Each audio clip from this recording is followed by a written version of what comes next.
Assalamualaikum warahmatullahi wabarakatuh.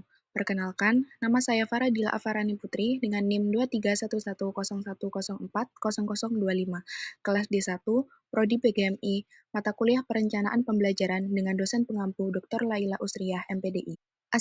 Di sini saya akan menjelaskan tentang implementasi pembelajaran kurikulum merdeka pada mata pelajaran Bahasa Indonesia, Matematika, PKN, IPA, dan IPS di MI atau SD. Yang A. Konsep kurikulum merdeka di sekolah madrasah. Merdeka belajar secara konseptual dan faktual merupakan bagian integral dari perjalanan sejarah pendidikan dan peradaban Islam. Implementasi Merdeka Belajar di masa kejayaan peradaban Islam tercermin pada banyaknya ulama dan ilmuwan yang multitalenta dan multidisiplin ilmu. Tentu, mereka mampu seperti itu bukan karena konsep kurikulum Merdeka Belajar, tetapi yang lebih penting lagi adalah sikap mental pembelajar yang kuat, tekun, ulet, kreatif, dan produktif sehingga mereka banyak mewariskan legasi ilmu yang cemerlang dan menjadi rujukan hingga abad ini. Yang B. Penilaian serta asesmen pembelajaran kurikulum merdeka. Penilaian adalah proses untuk menentukan nilai atau kualitas suatu objek atau aktivitas. Dalam konteks pendidikan, penilaian adalah proses pengumpulan dan pengolahan informasi untuk mengukur pencapaian hasil belajar peserta didik. Penilaian dilakukan secara menyeluruh dan berkelanjutan.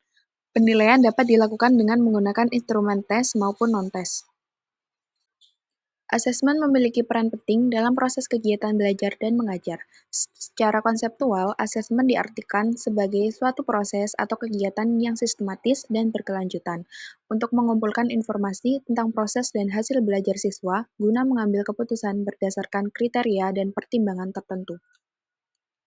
Yang terakhir yaitu implementasi kurikulum merdeka pada mata pelajaran Bahasa Indonesia, Matematika, PKN, IPS, dan IPA di MI atau SD. Implementasi kurikulum oleh satuan pendidikan harus memperhatikan ketercapaian kompetensi peserta didik pada satuan pendidikan dalam kondisi khusus. Masa pandemi COVID-19 merupakan salah satu kondisi khusus yang menyebabkan ketertinggalan pembelajaran atau learning loss yang berbeda-beda pada ketercapaian kompetensi peserta didik. Untuk mengatasi ketertinggalan pembelajaran atau learning loss, diperlukan kebijakan pemulihan pembelajaran dalam jangka waktu tertentu terkait dengan implementasi kurikulum oleh satuan pendidikan. Sekian penjelasan dari saya. Terima kasih. Wassalamualaikum warahmatullahi wabarakatuh.